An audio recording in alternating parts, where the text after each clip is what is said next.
நம்மை எல்லாம் மனிதர்களாய் தலைமற வைத்த புரட்சியாளர் அம்பேத்கர் அவர்களை வணங்கி, பகுத்தறிவு பகலவன் தந்தை பெரியார் அவர்களையும் வணங்கி, பெண் ஆணுக்கு சமம், அதனை பேணி காப்பதே அறம் என்று முழங்கிய எங்களுடைய பெண் உரிமை போராளி, சாதி ஒழிப்பு போராளி, தமிழ் தேசிய போராளி, ஏகாதிபத்திய எதிர்ப்பு போராளி, வர்க்கபேத ஒழிப்பு போராளி, பெரியாரின் பிள்ளை, புரட்சியாளரின் தொடர்ச்சியாளர், மேதகு பிரபாகரனின் தம்பி, எங்களுடைய அண்ணன், தமிழகத்தின் வருங்கால முதல்வர் ஆனால் எழுத்து தமிழர் அவர்களே,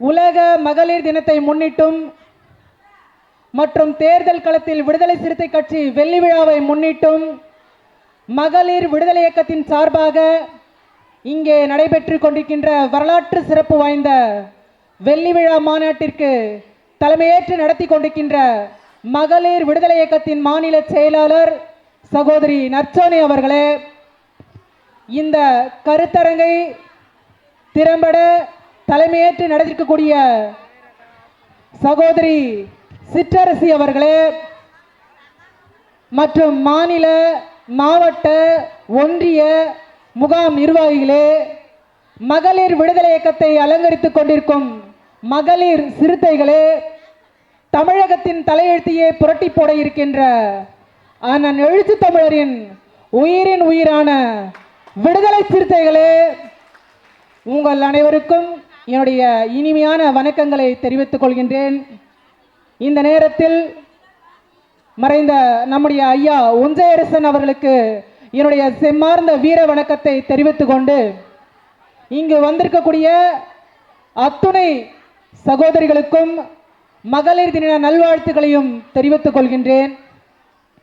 விடுதலை சிறுத்தைகள் கட்சி என்பது தமிழகத்தில் வட மாவட்டத்தில் உள்ளதா, தென் மாவட்டத்தில் உள்ளதா, டெல்டா பகுதியில் இருக்கின்றதா, அல்லது மேற்கு மாவட்டத்தில் வளர்ந்து கொண்டிருக்கின்றதா என்ற விவாதங்கள் ஒருபுறம் நிலவி கொண்டிருக்கின்ற தமிழகத்தையும் தாண்டி விடுதலை சிறுத்தைகள் கட்சி பிற மாநிலங்களிலும் வெற்றி நடை போடுகிறது என்பது நம்மை மதிப்பிட்டவர்கள் நினைத்திருக்க வாய்ப்பில்லை. நடந்து முடிந்த சட்டமன்ற தேர்தலில் சாதியை தாண்டி வன்னியர் சமூகத்தை சேர்ந்த நம்முடைய அருமை சகோதரர் எஸ் பாலாஜி அவர்கள் வெற்றி பெற்றிருக்கின்றார். மதங்களை தாண்டி நம்முடைய சகோதரர் ஆலு ஷானவாஸ் அவர்கள் வெற்றி பெற்றிருக்கின்றார்கள். வன்னிய சமூகத்தை சார்ந்தவர்கள் அண்ணன் திருமாவளவன் அவர்களுக்கு வாக்களிக்க மாட்டார்கள் என்று சிறுபிள்ளைத்தனமாக பேசிக் கொண்டிருப்பவர்களுக்கு எங்களுடைய சட்டமன்ற உறுப்பினர்களையே நாங்கள் சாட்சியாக நிறுத்துகின்றோம். தமிழகத்தை தாண்டி இன்று பிற மாநிலங்களில் ஆந்திரா, தெலுங்கானா, கர்நாடகா, கேரளா போன்ற மாநிலங்களில் வருகின்ற நாடாளுமன்ற தேர்தலில் விடுதலை சிறுத்தை கட்சி போட்டியிட இருக்கிறோம் என்பது ஒரு வரலாற்று சிறப்பு வாய்ந்த நிகழ்வாக உங்கள் மத்தியில் நான் பதிவு செய்ய கடமைப்பட்டிருக்கின்றேன். இன்றைய காலகட்டத்தில் தமிழ் தேசியம் பற்றி மாநில அளவில் இருக்கக்கூடிய அண்ணா திராவிட முன்னேற்ற கழகம் கூட பேசிக் கொண்டிருக்கிறார்கள். வேறு வழியே இல்லாமல் தேசிய அளவிலான பாரதிய ஜனதா கட்சி கூட இன்று தமிழ் தேசியம் போய் பேசிக் கொண்டிருக்கிறார்கள் பொய்யாக. ஆனால் ஒட்டுமொத்த அரசியல் கட்சிகளும் சேர்ந்து தமிழ் பாதுகாப்பு இயக்கம் என்று ஒன்றை நிறுவி தமிழ் பாதுகாப்பு இயக்கத்தின் தலைவராக நம்முடைய அண்ணன் எழுத்து தமிழர் தொல் திருமாவளவன் அவர்களை தலைவராக்கி அழகு பார்த்திருக்கிறார்கள். ஏனென்று சொன்னால் தமிழ் தேசியத்தின் தலைவர் எழுத்து தமிழராக இருக்கிறார் என்று சொல்வதில் மிகையாகாது. இன்று தமிழ் தேசியம் என்று எல்லோருமே பேசிக் கொண்டிருக்கிறார்கள். தமிழ் தேசியம் என்ற வார்த்தையே அது உச்சரிக்க காரணமானவர்களே விடுதலை சிறுத்தை கட்சியும் அண்ணன் எழுத்து தமிழர் தொல் திருமாவளவன் அவர்கள்தான். ஒரே மேடையில் 5000க்கும் மேற்பட்ட சிறுத்தைகள் தமிழ் பெயர் வைத்திருக்கிறார் என்று சொன்னால் எந்த அரசியல் கட்சியாவது அப்படி தமிழ் பெயர் சூட்டி இருக்கிறார்களா? ஒரே நாளில் 1 கோடி பனை விதைகளை விதைத்து தமிழர் பாரம்பரியத்தை காக்க வேண்டும் என்று வலியுறுத்தியும் இந்த மண்வளத்தை பாதுகாப்போம் கோரி 1 கோடி பனை விதைகளை வைத்திருக்கின்றார். எந்த ஒரு அரசியல் கட்சியாவது தமிழ்நாட்டில் அப்படிப்பட்ட ஒரு செயலை செய்திருக்கிறார்களா? நமது தமிழ்மண் என்ற பெயரில் மாத இதழ், அம்பேத்கர் பெயரில் இரவு பள்ளிகள், போட்டி தேர்வுகளுக்கு இலவசமாக பயிற்சிகளை அளிக்கக்கூடிய திருமா பயிலகம், மருதம் என்ற பெயரில் ஆசிரியர் பயிற்சி நிறுவனம், எல்லோரும் படிக்க வேண்டும் என்பதற்காக அம்பேத்கர் நூலகம், இப்படி ஒட்டுமொத்த தமிழுக்காகவும் சத்தமில்லாமல் சேவை செய்து கொண்டிருக்கும் ஒரே கட்சி விடுதலை சிறுத்தைகள் கட்சி. மற்ற எந்த ஒரு அரசியல் கட்சியாவது இப்படிப்பட்ட சேவைகளை செய்திருக்கிறார்களா என்று உங்களால் விரல் விட்டு காட்ட முடியுமா? மேதகு பிரபாகரனோடு ஒரு சிலர் புகைப்படத்திலே ஒன்றி இருக்கலாம், வீடியோவை எடுத்து அதை வெளியிட்டவும் செய்திருக்கலாம். ஆனால் கொள்கையோடும் கோட்பாடோடும் சிந்தனையோடும் தொலைநோக்கு பார்வையோடும் ஒன்றிருக்கக்கூடிய ஒரே தலைவர் விடுதலை சிறுத்தை கட்சியின் தலைவர் நமது அண்ணன் எழுத்து தமிழர் தொல் திருமாவளவன் அவர்கள் மட்டும்தான். இதை ஏன் இந்த நேரத்தில் நான் பதிவு செய்கிறேன் என்று சொன்னால், ஓட்டுக்காகவும் சீட்டுக்காகவும் இருக்கக்கூடிய சராசரிகள் அல்ல விடுதலை சிறுத்தைகள். எங்களை மதிப்பிட, விடுதலை சிறுத்தை கட்சியை மதிப்பிட எவனும் பிறக்கவில்லை, இனிமேலும் பிறக்கப் போவதில்லை. விடுதலை சிறுத்தை கட்சியில் பெண்களுக்கான அதிகாரம் இருக்கிறதா, பெண்களுக்கு அதிகாரம் கொடுத்திருக்கிறார்களா என்ற கேள்வி பலருக்கு எழுப்பியுள்ள நிலையில் இன்று தமிழகத்தில் மட்டுமல்ல இந்தியாவிலேயே என்று கூட சொல்லலாம் 14 பெண் மாவட்ட செயலாளர்களை கட்சியின் மாவட்ட செயலாளராக அமர வைத்து நியமனம் செய்து அழகு பார்த்திருப்பவர் எங்களுடைய தலைவர் அண்ணன் எழுத்தமிழ் தொல் திருமாவளவன் அவர்கள் மட்டும்தான்.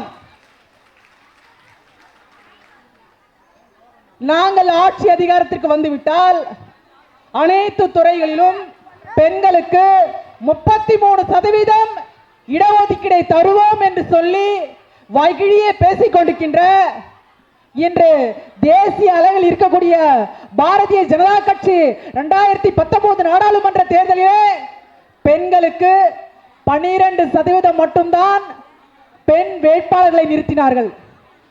இந்திய தேசிய காங்கிரஸ் 13% தான் பெண் வேட்பாளர்களை நிறுத்தினார்கள்.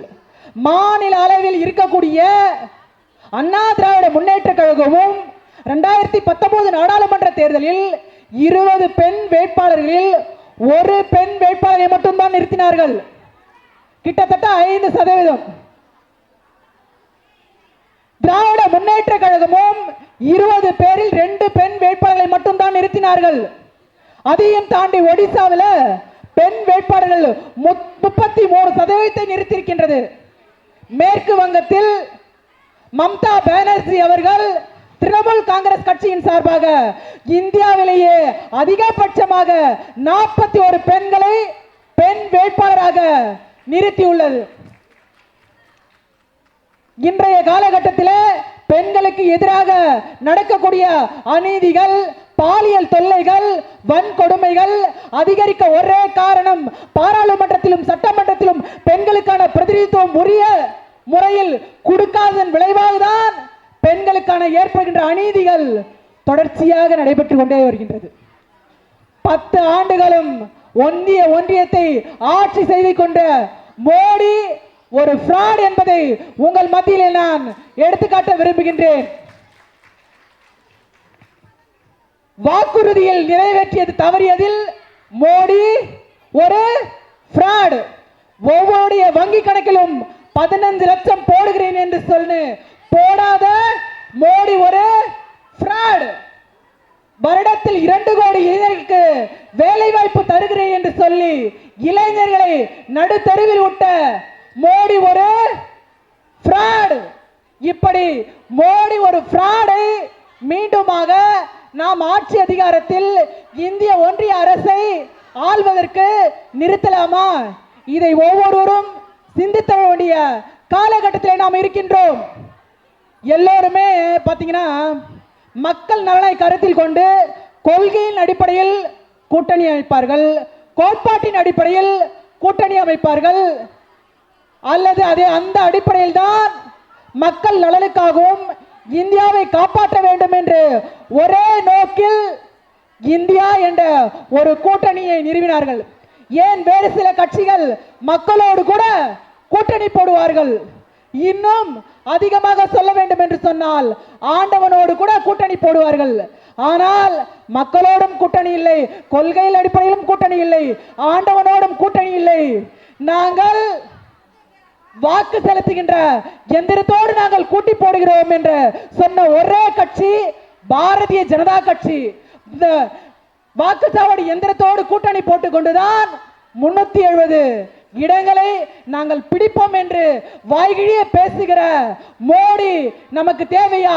இவர்கள் எவ்வளவு ஆபத்தானவர்கள் அல்லவா? நிறைவாக 2 விடைகளை மட்டும் நான் சொல்லி முடிக்கின்ற விரும்புகின்றேன். வர இருக்கின்ற நாடாளுமன்ற பொது தேர்தல் என்பது இன்னொரு விடுதலைக்கான போர் என்றுதான் சொல்ல வேண்டும்.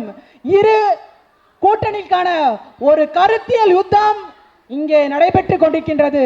அதாவது சாதியை வைத்து பிழைப்பு நடத்துவதா அல்லது சாதி ஒழிப்பை என்று பேசுவதா, மக்கள் நலனில் அக்கறை உள்ள கட்சியா அல்லது தீவிரவாதமா, சனாதனமா, ஜனநாயகமா, அரசியல் அமைப்பு சட்டமா, மனுஸ்மிருதியா என்பதை வாக்களிக்கும் முன்பு ஒவ்வொருவரும் நாம் யோசிக்க வேண்டும். நிறைவாக ஒன்றை மட்டும் நான் சொல்லி முடிக்கின்றேன். ஜெயலலிதாவின் அரசியல் திறனை பார்த்து நாம் மெய் சிலிர்த்து போனோம். மாயாவதியின் அரசியல் யுத்தியை பார்த்து நாம் மலைத்து போனோம். சோனியா காந்தியின் அரசியல் சாதுர்த்தியை நினைத்து நாம் சூப்பர் என்றோம். மம்தா பானர்ஜியின் போராட்ட குணத்தை பார்த்து நாம் மிகவும் பாராட்டினோம். இவரெல்லாம் சாதாரணமாக வந்து அசாதாரணமாக தெரிந்தவர்கள்.